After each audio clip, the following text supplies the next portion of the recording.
always worked harder than anyone else, individually and as a team. And we continued that throughout the season, even though we had very few losses. I think maybe we had one loss. Pete Snyder was our coach, and it was his third year at UCSB. He got us in the best shape of anybody in the country. So Pete did a great job preparing us from the beginning of the season all the way through the end of the season.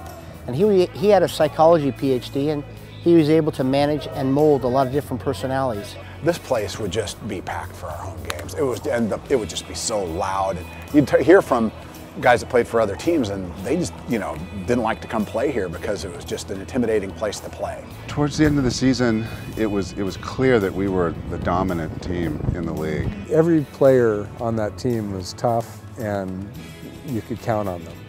And there's a quality of trust that gets built from that kind of strength and intensity, and everybody was devoted and wanted to win. But when it got to the end of the season and into NC2As, really and into the championship game, we really faced a team we'd already crushed 3 times.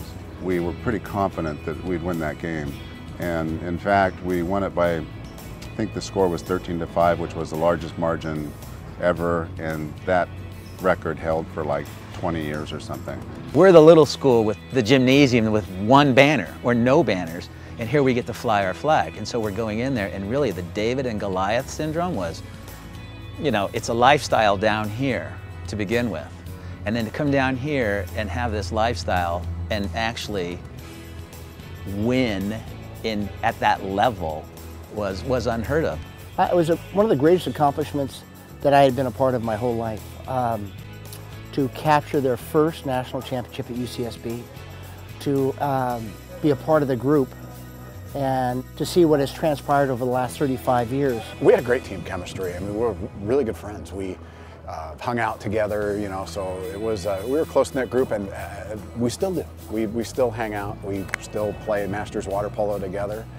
So obviously we liked each other's company, and we had a good team network, and I think it showed in how we played. It was a really good group of guys. We had some real high-tier athletes on that team. Our main guy was probably our goalie, Craig Wilson, who went on to probably dominate water polo as a goalie for the next 15 years. There's something that sports leaves you with when you come here and you're not just a student, or you participate in something extracurricular or something in addition to that.